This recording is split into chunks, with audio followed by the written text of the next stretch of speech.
Assalamualaikum warahmatullahi wabarakatuh. Hari ini kita ketemu lagi dalam pembelajaran pendidikan Pancasila. Nah, kali ini kita akan belajar tentang norma dalam kehidupan sehari-hari. Dalam menjalani kehidupan, dalam menjalani tingkah laku, dalam menjalani kehidupan masyarakat antar manusia yang satu dengan manusia yang lainnya, kita memiliki batasan. Ada aturan, ada ketentuan yang harus kita ikuti di dalam menjalani kehidupan masyarakat agar kita diterima di dalam masyarakat tersebut. Nah, hal itulah yang akan kita pelajari hari ini. Kita akan belajar tentang norma dalam kehidupan sehari-hari. 4 pokok materi yang akan kita pelajari yaitu pertama, pengertian norma, kedua, macam-macam dan sumber norma dalam kehidupan sehari-hari, ketiga, ciri-ciri norma, dan yang keempat, bagaimana pelaksanaan norma dalam kehidupan sehari-hari. Hal pertama yang akan kita pelajari adalah pengertian norma. Kita akan mempelajari pengertian norma menurut bahasa dan ahli. Nah, menurut bahasa, norma ini berasal dari bahasa Belanda, norm, yang berarti patokan, pedoman, atau pokok kaidah. Sedangkan menurut ahli, menurut Surjono Sukanto, norma adalah sebuah perangkat aturan supaya hubungan antar manusia di dalam masyarakat itu terjalin dengan baik. Sedangkan menurut Utrecht, norma adalah petunjuk hidup yang mengatur tata tertib dalam sebuah masyarakat atau bangsa, yang mana peraturan tersebut diwajibkan untuk ditaati oleh setiap masyarakat. Kalau ada yang melanggar, maka akan ada tindakan dari pemerintah. Jadi menurut ahli ini, norma itu adalah aturan atau pedoman dalam menjalani hubungan antar manusia di dalam masyarakat. Apabila ada yang melanggar, maka akan ada sanksi untuk orang-orang yang melanggar hal tersebut. Dalam KBBI atau Kamus Besar Bahasa Indonesia, norma ini memiliki dua makna.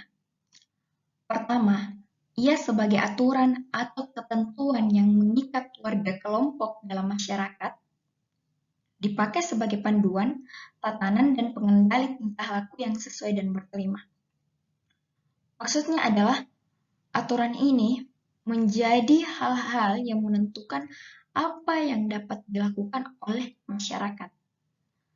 Dia menjadi panduan atau pedoman untuk menentukan tingkah laku apa yang bisa dilakukan di lingkungan masyarakat tersebut. Tingkah laku apa yang bisa diterima oleh masyarakat tersebut.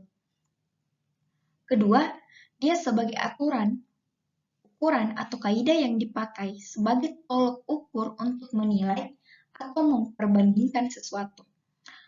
Jadi maksudnya dia adalah menjadi tolok ukur untuk menentukan, oh hal ini yang baik, oh hal ini yang buruk, oh hal ini yang sebaiknya untuk dilakukan ke depannya, oh hal ini yang sebaiknya tidak dilakukan. Jadi norma ini menjadi hal-hal yang mengatur bagaimana semestinya masyarakat bertingkah laku di dalam masyarakat tersebut. Karena ada pepatah yang mengatakan, di mana kaki dipijat, di situ langit dijunjung. Maknanya adalah dimanapun Anda berada, maka patuhilah aturan atau tata tertib yang ada di dalam masyarakat tersebut. Karena hal-hal itu yang menentukan teman-teman bisa diterima di dalam masyarakat. Apabila teman-teman mengikuti aturan-aturan yang ada di dalam masyarakat, maka teman-teman akan dihargai. Namun apabila teman-teman tidak mengikuti aturan tersebut, maka teman-teman bisa saja tidak akan diterima di dalam lingkungan masyarakat tersebut. Hal kedua yang akan kita pelajari adalah macam-macam dan sumber norma dalam kehidupan sehari-hari. Nah, kita akan belajar ada berapa macam sih norma dalam kehidupan sehari-hari, serta macam-macam norma ini sumbernya dari mana. Nah, di dalam masyarakat, sesungguhnya ada 4 macam norma. Dari gambar ini, kita bisa melihat bahwa masyarakat posisinya ada di tengah. Maknanya bahwa dalam menjalani kehidupan, masyarakat ini diatur dan harus mengikuti 4 macam norma ini. Norma agama, norma kesopanan, norma hukum, dan norma kesusilaan. Norma agama adalah aturan pergaulan dalam masyarakat yang bersumber dari ajaran agama Tuhan Yang Maha Esa. Kemudian, norma kesopanan adalah aturan pergaulan dalam masyarakat yang bersumber dari tata kehidupan atau budaya yang berupa kebiasaan-kebiasaan masyarakat dalam mengatur kehidupan kelompoknya. Sementara itu, norma hukum adalah aturan pergaulan dalam masyarakat yang berasal dari peraturan yang dibuat oleh lembaga resmi negara, yaitu pemerintah atau DPR atau DPRD, Dewan Perwakilan Rakyat atau Dewan Perwakilan Rakyat Daerah. Sementara itu, norma kesusilaan ialah aturan pergaulan dalam masyarakat yang bersumber dari hati nurani manusia, yang berkaitan dengan pemahaman baik dan buruk yang ada dalam kehidupan masyarakat, seperti bagaimana sebaiknya pergaulan antara pria dan wanita. Nah, dari keempat norma ini, norma kesopanan, norma agama, norma kesusilaan, ketiga norma ini sesungguhnya beberapa hal yang ditentukan di dalam norma ini telah diatur dalam norma hukum. Dari norma kesopanan telah diatur juga beberapa ke dalam norma hukum. Norma kesusilaan juga beberapa telah diatur dalam norma hukum. Semisal, di dalam norma agama dikatakan bahwa dilarang mencuri. Kemudian di dalam norma kesusilaan, dalam hati nurani manusia mengatakan bahwa mengambil barang seseorang tanpa memberi izin, tanpa meminta terlebih dahulu, itu adalah sebuah perbuatan yang buruk. Sementara di dalam norma kesopanan, di dalam tata kehidupannya kita di masyarakat, mengambil barang seseorang tanpa izin sebelumnya atau tanpa meminta sebelumnya, itu adalah hal-hal yang dianggap tidak sopan. Nah, akhirnya hal itu kemudian dimasukkan ke dalam norma hukum dan diaturlah aturan bahwa siapa yang mengambil barang seseorang atau mencuri akan dikenai hukuman penjara atau denda. Nah, itu hanya ada beberapa poin dari norma kesusilaan, norma kesopanan, ataupun norma agama yang kemudian dimasukkan ke dalam norma hukum ini. Jadi norma hukum ini adalah norma yang secara tertulis. Namun, tidak semua yang ada di dalam norma kesopanan ini, norma agama ini, norma kesusilaan ini yang tertulis ke dalam norma hukum, hanya beberapa. Semisalnya, di dalam norma kesopanan, kita baru dianggap sopan di dalam masyarakat saat semisal kita lewat di depan orang tua dan mengucapkan permisi. Atau kita baru dianggap sopan atau menaati perintah agama saat kita patuh kepada orang tua dengan salam terlebih dahulu kepada kedua orang tua sebelum ke sekolah atau sepulang sekolah. Nah, hal-hal ini kan tidak tertulis dan tidak dimasukkan ke dalam norma hukum. Selanjutnya, hal ketiga yang akan kita pelajari adalah ciri-ciri norma. Apa sih yang menentukan atau apa sih yang menjadi ciri dari hal itu disebut norma di dalam masyarakat? Dalam mengenali yang mana itu norma, ada beberapa ciri yang menunjukkan norma, yakni pertama, pada umumnya norma tidak tertulis kecuali norma hukum. Seperti yang sebelumnya saya katakan, bahwa di dalam norma agama, di dalam norma kesopanan, di dalam norma kesusilaan, itu umumnya tidak tertulis. Ada beberapa yang tertulis, tetapi kemudian dimasukkan ke dalam norma hukum. Atau mungkin ada di dalam norma agama, tetapi tertulisnya itu ada di dalam Al-Quran atau kitab suci setiap agama. Nah, kalau dalam norma hukum kan contohnya adalah ada undang-undang dasar, ada undang-undang, ada peraturan pemerintah, atau bahkan untuk di sekolahnya teman-teman, itu ada yang namanya tata tertib. Itulah yang disebut dengan norma hukum. Tetapi ketua-ketua dari orang tuanya, semisal orang tuanya mengatakan, jangan berkata kotor nak kepada orang yang lain, tutur katanya harus dijaga. Kalau lewat depan orang tua nak, harus kayak permisi, harus mengucapkan salam, setidaknya senyum. Nah, hal-hal itu adalah norma kesusilaan, norma kesopanan yang kemudian tidak tertulis, tetapi sebaiknya dan seharusnya kita lakukan dan laksanakan di dalam masyarakat. Kemudian yang kedua, norma memiliki sifat mengikat dan juga terdapat sanksi di dalamnya. Nah, apabila di dalam norma teman-teman semisal sudah diberikan ketua di dalam masyarakat, kalau lewat di depan orang tua nak, ucapkan permisi, tunduk sedikit. Nah, apabila teman-teman tidak mengikuti norma tersebut, teman-teman pasti akan dicap sopan. Atau setidaknya, teman-teman di lingkungan sekolah sudah ada tata tertib mengatakan, teman-teman harus datang di sekolah pukul 7.00.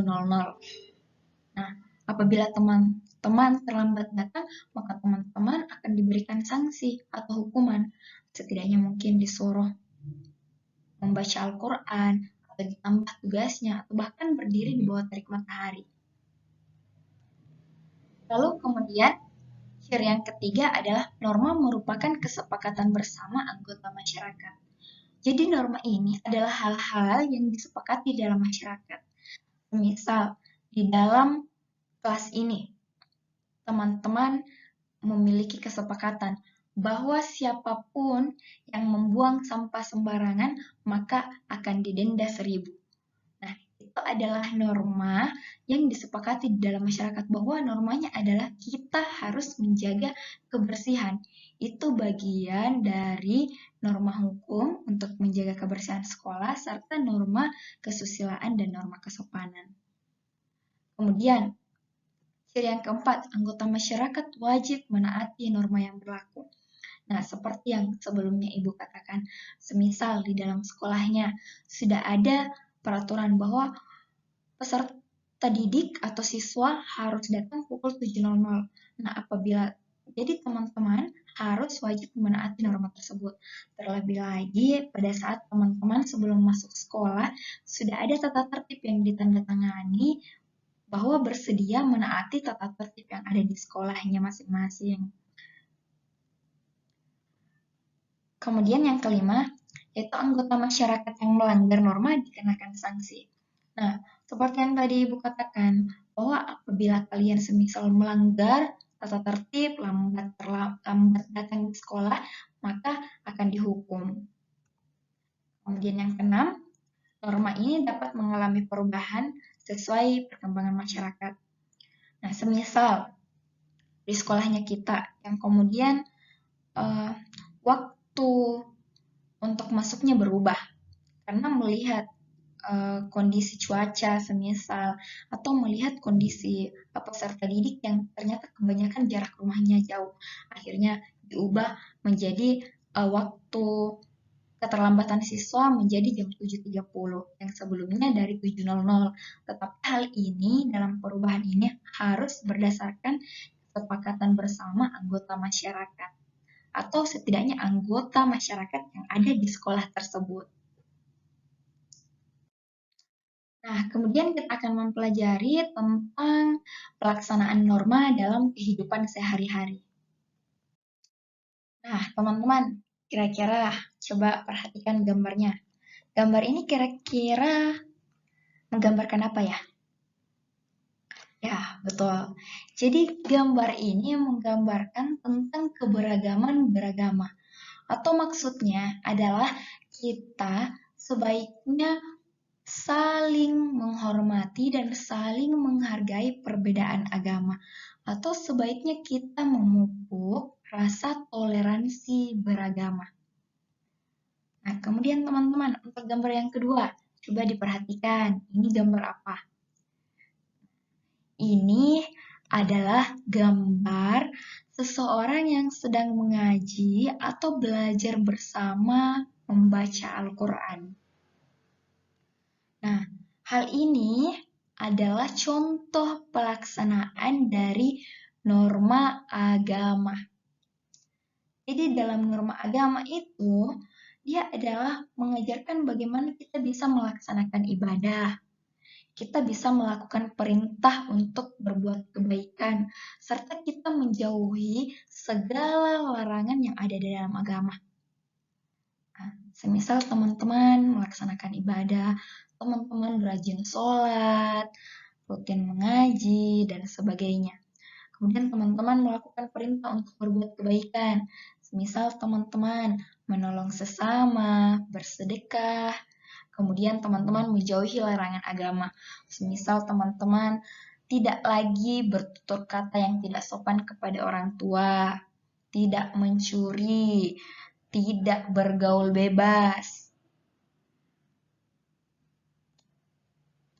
Nah, itu contoh dari pelaksanaan norma agama. Dan ada banyak hal lagi contoh-contoh dari norma agama yang ada di sekelilingnya kita. Nah, teman-teman, berikutnya untuk gambar yang ini kira-kira menggambarkan apa ya? Ya, betul. Jadi gambar ini yang menunjukkan seorang siswa atau orang yang lebih muda permisi saat hendak lewat di depan orang yang lebih tua, serta menyapa dan memberi senyum yang ramah. Nah, kemudian teman-teman, coba perhatikan lagi gambar berikutnya. Ya, betul. Gambar yang berikutnya ini adalah para siswi yang memberi salam kepada ibu gurunya. Nah, norma ini kira-kira menunjukkan norma apa? Jadi, norma ini menunjukkan norma kesopanan. Nah, di dalam norma kesopanan ini, kita diminta untuk bagaimana kita mampu melaksanakan atau bersikap sopan pada orang tua, saling menghormati dan menghargai antara yang tua dan yang muda, kemudian bagaimana kita memberi salam atau menyapa pada orang lain. Jadi, dalam norma kesopanan yang dilihat adalah bagaimana ucapan kita baik dan bagaimana tingkah laku kita baik, entah itu kepada orang yang lebih tua ataupun orang yang lebih muda. Nah, teman-teman, untuk gambar yang sekarang, kira-kira ini menunjukkan apa? Ya, jadi gambar ini menunjukkan para pemudi atau anak-anak yang sedang saling bergotong royong atau kerjasama untuk membersihkan musola. Nah, mereka sama-sama berbaur, sama-sama saling membantu untuk membersihkan musola tersebut supaya pada saat beribadah mereka merasa nyaman. Nah, untuk gambar yang kedua teman-teman, coba diperhatikan lagi. Nah, gambar ini menunjukkan tentang seseorang yang saling membantu saat orang yang lainnya mendapatkan musibah atau bencana. Jadi gambar ini orang yang memakai baju biru itu sementara memberikan bantuan kepada para korban bencana longsor. Nah, kira-kira teman-teman ini menggambarkan norma apa? Ya, jadi ini menggambarkan tentang norma kesusilaan. Ini berdasarkan dari hati nuraninya teman-teman. Untuk bagaimana merasakan orang yang kesusahan, bagaimana orang yang bekerja sendiri, akhirnya ada dalam hatinya kita untuk, oh saya bantu deh membersihkan, oh saya mau bantu dia supaya setidaknya dia punya makanan, punya pakaian ganti saat terkena bencana. Nah, di dalam norma kesusilaan, pelaksanaan yang harus kita lakukan beberapa di antaranya adalah menolong antar sesama, jujur dalam perkataan dan perbuatan, serta berlaku adil pada semua orang. Teman-teman, jujur dalam perkataan dan perbuatan itu termasuk saat teman-teman melakukan ulangan atau ujian di sekolah. Teman-teman harus jujur dalam memberikan jawabannya. Dalam memberikan pendapat juga harus jujur dalam bertutur kata dan sebagainya. Nah, teman-teman, untuk gambar ini, coba teman-teman perhatikan. Mana orang yang lebih cocok dalam berkendara motor? Yang lebih patuh, yang sesuai dengan norma? Coba yang mana, ayo? Ya, betul. Orang yang menaati norma adalah yang sesuai aturan, adalah yang memakai helm.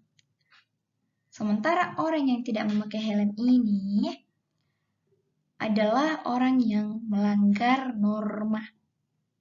Ini adalah yang memakai helm adalah orang yang patuh akan norma. Nah, kenapa yang pakai helm ini? Pertama, dia dalam berkendara menggunakan helm. Kedua, dia motornya tidak melalui garis zebra cross. Sementara yang tidak pakai helm ini sudah tidak pakai helm, melalui lagi penyeberangan atau zebra cross. Ini sudah betul-betul melanggar norma lalu lintas. Kemudian gambar berikutnya, teman-teman. Ini adalah gambar orang-orang yang sedang membayar pajak kendaraan. Nah, kira-kira dua contoh gambar ini menunjukkan norma apa, teman-teman? Ya, betul. Jadi ini menunjukkan norma hukum. Nah, di dalam norma hukum, pelaksanaan yang bisa kita lakukan ada beberapa, yaitu pertama membayar pajak. Usahakan kalau kita membayar pajak itu tepat waktu. Jangan ditumpuk bertahun-tahun, berbulan-bulan. Kemudian yang kedua, tidak melakukan tindak pidana atau kejahatan seperti mencuri, merampok, membunuh, dan lain-lain. Nah, teman-teman, kalau semisal teman-teman mencuri, pasti teman-teman akan dipenjara atau setidaknya kena denda. Kemudian, yang ketiga adalah mematuhi rambu lalu lintas. Nah, itu beberapa contoh pelaksanaan dari norma hukum, tetapi masih ada banyak lagi yang lainnya. Nah, coba teman-teman perhatikan dua gambar ini. Gambar yang pertama, ini menunjukkan seorang guru yang sedang mengajar, memberikan pengetahuan, mendidik siswanya untuk menjadi orang yang pandai, orang yang pintar, dan orang yang berakhlak mulia. Guru bukan hanya tugasnya untuk memberikan pembelajaran dari yang tahu menjadi tidak tahu, tetapi bagaimana menanamkan sikap yang baik, menanamkan kepada siswa supaya patuh terhadap norma yang sudah berlaku di dalam masyarakat. Gambar yang kedua menunjukkan bagaimana orang tua, ayah, bukan hanya ayah tetapi ibu, tante, paman, ataupun keluarga besarnya teman-teman yang sudah menjadi jembatannya teman-teman, rela bekerja keras, rela menahan beratnya bekerja hanya untuk teman-teman bisa bersekolah, membayar biaya sekolah, jajan dengan baik di sekolah, dan untuk mencapai mimpinya teman-teman. Orang tuanya teman-teman pasti berharap teman-teman menjadi anak yang baik. Nah, untuk menjadi anak yang baik sesuai dengan keinginan orang tuanya, sesuai dengan keinginan bapak ibu gurunya, teman-teman harus memahami apa norma yang berlaku di masyarakatnya, norma apa yang harus dilakukan, norma apa yang tidak boleh dilanggar, aturan apa yang harus dilakukan, yang harus dipatuhi. Karena semua orang itu memiliki tanggung jawabnya masing-masing. Orang tua, guru, kepala sekolah, pemerintah itu memiliki tanggung jawab. Bahkan Anda, teman-teman sekalian sebagai anak, siswa, dan bahkan generasi muda penerus bangsa itu memiliki tanggung jawab. Coba renungkan, teman-teman sudah menjalankan norma dengan baik di dalam kehidupannya? Apakah teman-teman sudah melaksanakan tanggung jawabnya dengan baik? Coba direnungkan semuanya. Nah, itulah tadi yang teman-teman sudah pelajari tentang norma. Kita sudah belajar tentang pengertian norma, macam-macam dan sumber norma, ciri-ciri norma, serta Apa saja bentuk-bentuk pelaksanaan norma dalam kehidupan sehari-hari? Sebenarnya ada banyak, teman-teman dapat melihatnya sendiri, teman-teman harus melakukannya sendiri. Dari pembelajaran norma ini, kita bukan hanya ingin mengetahui apa itu norma, macam-macam, ciri-ciri, tetapi yang paling kita harapkan adalah bagaimana teman-teman, para siswa-siswi sekalian bisa menjalankan, bisa melaksanakan norma-norma tersebut di dalam kehidupannya, dan kemudian tidak melakukan pelanggaran norma. Nah, sebagai tugas untuk merefleksi pembelajaran teman-teman,